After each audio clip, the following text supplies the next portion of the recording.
Our newest award was created in response to the enormous structural changes that have shaken the industry since the end of the year 2000.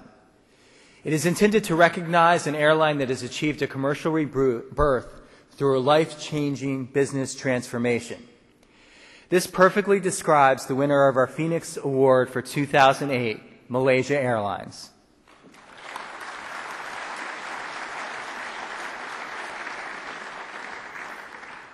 When Idris Jalla joined Malaysia as Managing Director and Chief Executive on December 1st, 2005, the carrier faced a life-or-death crisis. The books showed that at the current rate of loss, it would be insolvent by April 2006.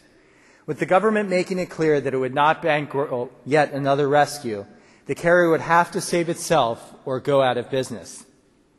With no time to waste, Jalla took his case to the airline's employees through a series of town hall meetings intended to let them understand the depth of the crisis and engage in a solution. The business turnaround plan that he presented identified 4 critical weaknesses: low yield, inefficient network, low productivity, and a lack of cost control. Yields were attacked through a massive line-by-line analysis of the pricing structure. Management also took a hard look at the route network, which had evolved away from a hub-and-spoke system that was more efficient.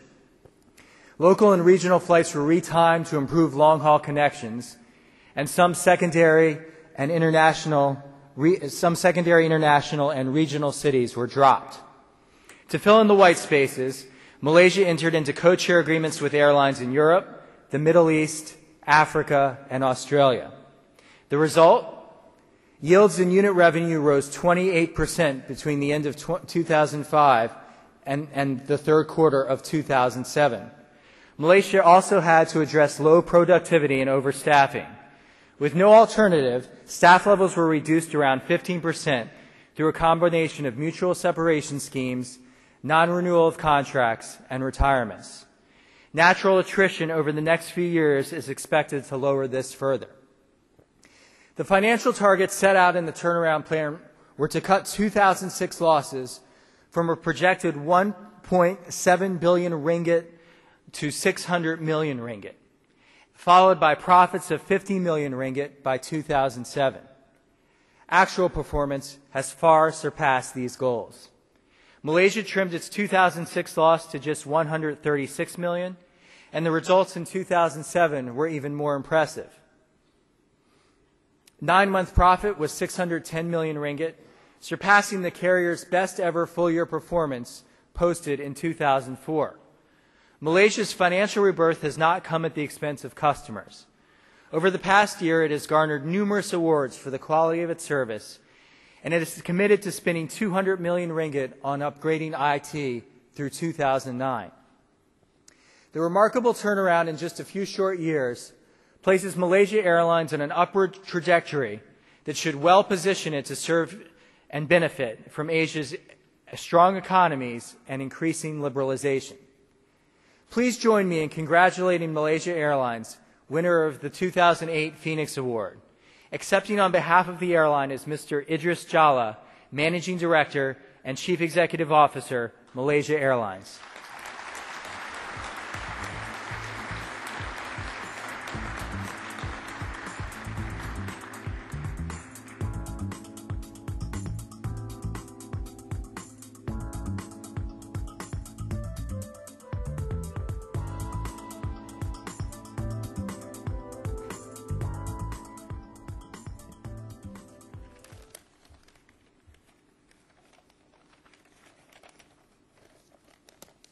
Good evening, ladies and gentlemen. I tell you, this is not an award that you'd like to qualify for. But certainly we are very proud of being given the honor to receive this award on behalf of everyone in Malaysia Airlines. And I would like to thank ATW editors for presenting the Phoenix Award to us. It recognizes the hard work of everyone in Malaysia Airlines over the last 2 years.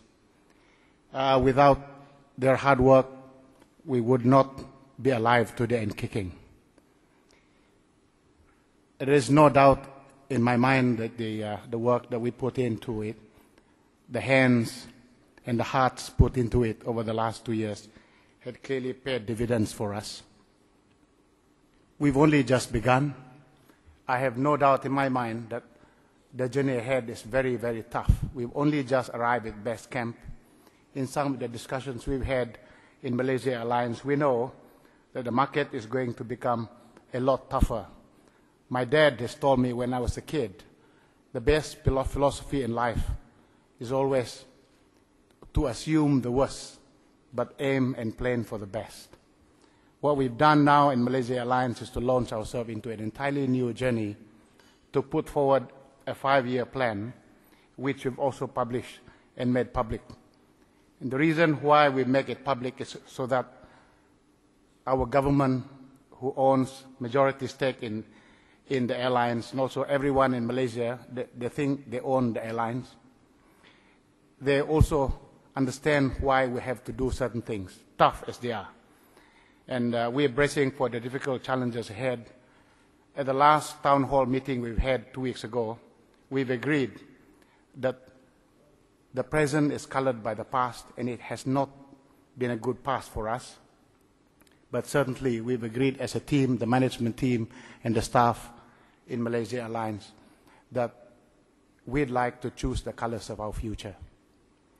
And we believe that if we do not change and transform the way we run the business, we could, in the year 2012, qualify for this award. And we don't want to. And so what we've decided to do is to make every effort to avoid such a calamity, but nevertheless aim for the best. We hope by the year 2012 to double or triple our profits. Ladies and gentlemen, thank you very much.